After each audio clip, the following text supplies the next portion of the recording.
పవన్ కళ్యాణ్ గారు అధికారంలోకి వచ్చిన వెంటనే ఆయన రైతుల మీదే దృష్టి పెట్టారు. మొదటి నుంచి ఈ చర్చ అయితే నడుస్తుంది. ఆ కసరత్తు ముమ్మరమైంది. తాజాగా అధికారులతో చర్చించడం, ఉపాధి పనులను వ్యవసాయ పనులతో అనుసంధానం చేయాలనే ఆలోచన.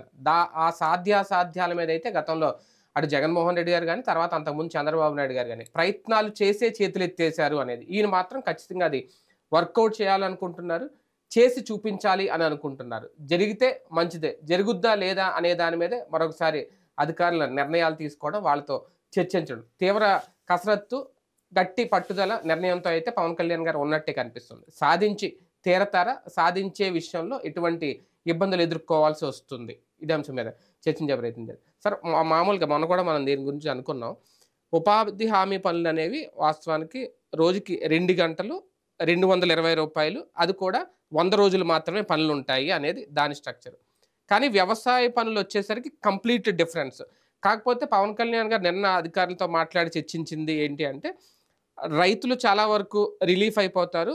మిగిలిన అమౌంట్ వాళ్ళు ఇచ్చుకొని రోజుకి 7 గంటలు పని చేయించుకుంటారు అనేది అది ఆయన ఆలోచన.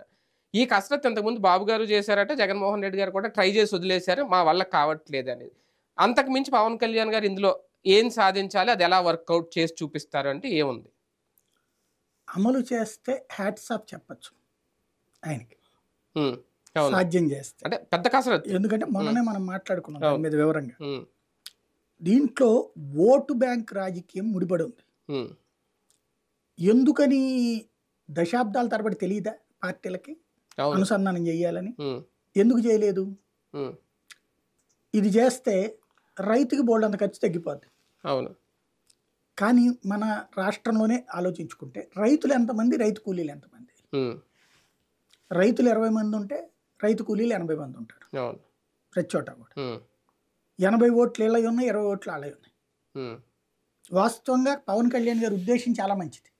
రైతులకు సంబంధించి ఎదురవుతున్నటువంటి అతిపెద్ద సమస్య ఏంటి? పని వాళ్ళు దొరక్కపోవడం. ఎందుకని? భారీ వ్యయం అయిపోవడం. ఎందుకు అయిపోయింది? ఈ కూలీలకి సంబంధించి ప్రభుత్వ సంక్షేమ పథకాల డబ్బులు వస్తున్నటువంటి కారణంగా డిమాండ్ పెంచడం. డిమాండ్ పెంచడంకి అనుగుణంగా చేస్తే కనుక రైతుకి గిట్టుబాటు కాకపోవడం. అంటే ఇదివరకటి రోజుల్లో రైతు, ఇప్పుడు మా ఫాదర్ వాళ్ళు ఇదివరకు ఇక్కడ ఉండేవాళ్ళు, ఆ ఏరియాలో ఉన్నప్పుడు, నాన్న కూచిపూడి ఆ ప్రాంతంలో ఉన్నప్పుడు నేను అక్కడ వాళ్ళ షాప్ దగ్గర కూర్చున్నప్పుడు చూసేవాడిని. ఏంటది అంటే అక్కడ పొద్దున్నే తెల్లారుజామున తలుపు కొట్టేవాళ్ళు.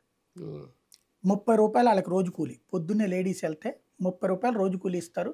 ఒక కోడిగుడ్లో 2 3 పట్టుకుపోతారు, అంత బియ్యం కొనుక్కుపోతారు, పొద్దున్నే తీసుకెళ్తారు, కూరలో 2 పట్టుకుపోతారు, తినేసేసి పార్సిల్ కట్టుకుని వెళ్ళిపోయేవాళ్ళు.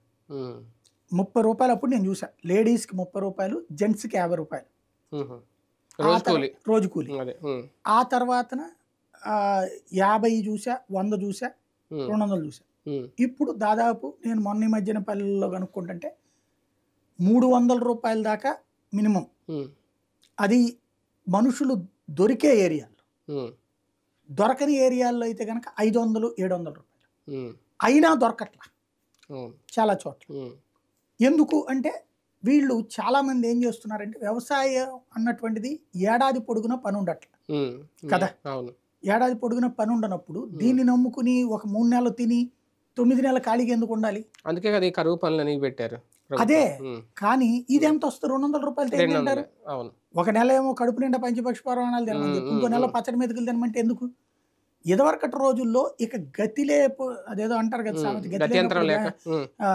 గంజే పానకం, గతిలేనమ్మ గంజే పానకం, అట్లాగా బ్రతికారు. వాళ్ళల్లో ఒక చైతన్యం వచ్చింది.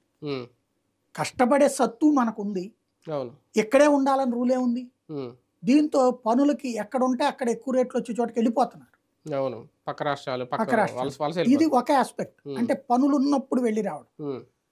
రెండవ సమస్య ఏమవుతున్నదంటే, ఈ చాలా మంది పట్టణాలకు వలస వెళ్ళిపోతున్నారు. అక్కడ ఇప్పుడు ఏ కర్రీ పాయింట్లో పనిచేసినా, ఏ హోటల్లో పనిచేసినా మినిమం 15,000 ఇస్తారు. ఇక్కడ ఇప్పుడు ఫర్ ఎగ్జాంపుల్ రోజుకి వీళ్ళకి 200 రూపాయలు అనుకోండి, నెలకి ఎంత ఉందని 6,000 రూపాయలు. 3 నెలలే కదా వీళ్ళు ఇచ్చేది. అది కూడా గ్యారంటీ ఉంటుందా? లేదు. ఒక ఆస్పెక్ట్. అందరికీ ఉంటుందా? ఉండదు. రెండవ ఆస్పెక్ట్ వచ్చేటికి ఈ పని చేసేటప్పుడు 3 నెలలు 4 నెలలు ఇది కదా సమస్య. అంతే. అవును. దాంతో వాళ్ళకి ఇబ్బంది పడుతున్నారు. ప్రతిసారి డబ్బులు ఎందుకు ఎత్తుక్కోవాలి మేము అనుకునేటువంటి రూట్లో నెలకి ఇక్కడైతే ఫిక్స్డ్ ఇన్కమ్ కదా 10-15 వేల రూపాయలు అన్నటువంటిది 10,000కి తక్కువ ఉండదు హైదరాబాద్లో ఈ పనులు చేసే వాళ్ళకి. ఇది రెస్టారెంట్లో పనిచేసిన, హోటల్లో పనిచేసిన, ఇట్లలో 8 గంటల పని అక్కడ, అంతే కదా. లేదా ఒక పూట పనే ఉంటది. ఫర్ ఎగ్జాంపుల్ కర్రీ పాయింట్లో బండ్లు పెట్టిన చోట్ల ఉంటాయి, నైట్ పూటలో ఇట్లాగే ఉంటది కదా, 2 చోట్ల కూడా పని చేసుకోవచ్చు. అట్లాగా అక్కడ ఇన్కమ్ సోర్స్ కనబడుతుంది. సిటీలకు విపరీతమైన వలస. మీరు చూడండి మొన్న ఎలక్షన్స్ అప్పుడు ఎక్కడెక్కడి నుంచి వచ్చిన వాళ్ళు ఏంటి అట్లాగే వచ్చిన వాళ్ళు మనకి దొరకట్లా ఇక్కడ పనులు. ఇంకోటి వాళ్ళ పిల్లల భవిష్యత్తును దృష్టిలో పెట్టుకుంటున్నారు వాళ్ళ పిల్లలు. ఇంకొకటి ఏమైందంటే ప్రధానమైనటువంటి చేంజ్, బడుగు బలహీన వర్గాల్లో ఈ మధ్య కాలంలో విద్య పట్ల బాగా అవగాహన పెరిగింది. తమ బిడ్డల భవిష్యత్తు బాగుండాలంటే చదువులు ముఖ్యమైనటువంటి ఆలోచన వచ్చింది. చదవాలంటే తమ కష్టపడి సంపాదించుకోవాలి అన్నటువంటి ఆలోచన వచ్చింది. ఇంకొకటి అలా చదివి ఉద్యోగాలు చేయటం అన్నటువంటిది, ఏదో ఒక రకమైనటువంటిది ఆఫీస్ ఉద్యోగాలు చేయటం అన్నటువంటిది అనేక మంది చేరిపోయారు. వాళ్ళు వాళ్ళ తల్లిదండ్రులు ఇట్లాంటి పనులు చేయడం ఇష్టపడట్లా. అక్కడేందో వచ్చేసేయండి మీరు అంటున్నారు, అక్కడ ఏదైనా చేసుకుందరు కానీ రండి అంటున్నారు. ఇట్లాగా క్రమంగా ఆ పని పట్లన ఒక వ్యతిరేక భావన అన్నటువంటిది వాళ్ళ పిల్లల్లో రావడం. అంటే కూలీలేనా మాత, ఇప్పుడు ఎవరన్నా వీళ్ళు చెప్పుకునేటప్పుడు సాఫ్ట్వేర్ కంపెనీలో పనిచేసేవాళ్ళు, కార్పొరేట్ కంపెనీలో పనిచేసేవాళ్ళు, మీ ఫాదర్ ఏం చేస్తారు అంటే అందులో ఒక 5-6 మా ఫాదర్ సోన్స్ ఇదని చెప్తారు. ఇట్లా కష్టపడి పైకి వెళ్ళినటువంటి వీళ్ళు వాళ్ళ తల్లిదండ్రులు వ్యవసాయ కూలీ అని చెప్పుకుంటే నామోషి కింద ఫీల్ అవ్వడం, ఇట్లాంటిది ఫీల్ అవుతా ఉండటం వల్ల వీళ్ళని ఇది మానిపించేస్తున్నారు. వీళ్ళు కూడా ఇది వదిలేస్తున్నారు. ఇక దీనికి ఆల్టర్నేటివ్ పవన్ కళ్యాణ్ తీసుకొచ్చింది ఒక మంచి ఆలోచన, అనుసంధానం చేయడం. ఇద్దరికి లాంగ్ స్టాండింగ్ బెనిఫిట్. ఏది వీళ్ళకి 200 రూపాయలు కేంద్ర ప్రభుత్వం ఇస్తుంది, 220 రూపాయలు. అదే సందర్భంలో ఇటు రైతు ఒక 3,000 ఇస్తుంది, 300 ఇస్తే ఆయనకి 200 తగ్గినట్టు, వీళ్ళకి ఇది వచ్చినట్టు 500 వచ్చినట్టు. కానీ వాళ్ళ ఆలోచన ఎట్లా ఉంది, పని చేసే వాళ్ళ ఆలోచన ఈ 200 నా హక్కు. రేషన్ది ఎట్లా ఉంది, లేకపోతే పెన్షన్ ఎట్లా ఉంది. జనం ఏమనుకున్నారు, జగన్ నేను ఇచ్చానంటే అది నా హక్కు అనుకున్నాడు. ఇంకో రూపాయి ఎక్కువ అనుకున్నాడు. ఇది ఖచ్చితంగా ఇస్తారు నాకు. రైతు దగ్గర నుంచి వచ్చి 500 నువ్వెందుకు లాగుతావు, రైతు దగ్గర నుంచి 500 నేను రాబట్టుకుంటా, ఈ 200 ప్రభుత్వం ఇవ్వాలా అనేటటువంటి ఒక హక్కు కింద ఫీల్ అయ్యే పరిస్థితి. దాన్ని కన్విన్స్ చేయగలరా, ఇది పవన్ కళ్యాణ్ గారి ముందు ఉన్నటువంటి అతి పెద్దదైనటువంటి అంశం. అంటే వ్యవసాయాన్ని ఉపాధిని అనుసంధానం చేయాలనుకోవడం మంచిదే, కానీ వ్యవసాయ పనులు కూడా 365 రోజులు ఉండట్లేదు కదా, వాళ్ళకి ఇంకా ఉపాధి ఆల్టర్నేటివ్ ఏమైనా ఆలోచిస్తే బాగుంటుందేమో. ఇది వాస్తవంగా చెప్పాలంటే పవన్ కళ్యాణ్ చేస్తున్న ఆ పనిని నేను అభినందిస్తాను, కావాలని కోరుకుంటాను, అది ఇంకొంచెం ఎదగాలని కోరుకుంటాను. అయితే అది ఒక్క రోజులో అయ్యే పని కాదు. ప్రజల ఆలోచనలో మార్పు రావాలి, వ్యవసాయదారుల ఆలోచనలో మార్పు రావాలి, జనం ఆలోచనలో మార్పు రావాలి. ఇప్పుడు నాకు ఫర్ ఎగ్జాంపుల్ నాకు ఒక ఆలోచన ఉంది, 1 ఎకరం భూమి దొరికితే తీసుకుని, నేను ఎప్పటి నుంచినో అనుకుంటున్నా 1 ఎకరం భూమి తీసుకుని ఒక రైతు కుటుంబాన్ని అక్కడ ఉంచేద్దాం, 10,000 రూపాయలు నెలకిద్దాం, ఇచ్చి చేయించుకుందాం. ఎలాగ కూరగాయల పంటలు, పూలు, అన్ని రకాలు ఉద్యానవన పంటలు, ఇట్లాంటి ఉట్టి ఒకటే పంట వేయాలని నేను అనుకోవట్లా. సీజన్ బట్టి కూరలు, పండ్లు, పూలు ఒక గార్డెన్ లాగా ఉండాలి. అట్లాగే 4 ఆవులు పెట్టిద్దాం, 4 గేదెలు పెట్టిద్దాం, వాళ్ళకి ఆ పాలు వాళ్ళని అమ్ముకుని ఆ డబ్బులు తీసుకోమందాం, 4 కోళ్ళు పెట్టుకోమందాం, అవి అమ్ముకోమందాం, అది ఇన్కమ్ వాళ్ళు సంపాదించుకుంటూ ఇది ఇట్లాంటి కుటుంబం వస్తే గనక చేద్దామని నేను దాదాపు 5 ఏళ్ల నుంచి అనుకున్నా. ఎందుకంటే బ్యాంక్ లోన్, పర్సనల్ లోను 20-30 లక్షలు వస్తుంది మనకి. ఆ రేంజ్ లో 2 ఎకరాలు 3 ఎకరాలు అంటే నేను ₹1,00,000 ఎకరం ఉన్న రోజుల్లోనేమో కొనే ఓపిక లేదు. ఇప్పుడు 20 లక్షల రూపాయలు లోన్ ఇస్తానంటే అక్కడ దొరకట్లేదు. ఏ మెట్ ఏరియాలో అయితే పెట్టి ఉపయోగం దొరకట్లేదు. ఇట్లాంటి ఏరియాలోనేమో 50 లక్షలు చెప్తున్నారు. నేను 50 లక్షలు లోన్ పెట్టి తీసుకుందామంటే సస్టైనబుల్ గా ఏడాది పొడుగునా పోషించాలి.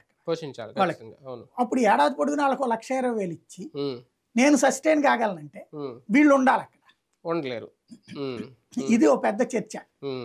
అది కనుక జరిగింది అనుకోండి, రాష్ట్రంలోని ప్రతి ఎకరం బాగుపడద్ది. నాకు తెలిసి ఇవాళ ప్రతి ఏరియాలో కూడా కనీసం 20 to 30% వ్యవసాయం చేయట్లా, మానేసి.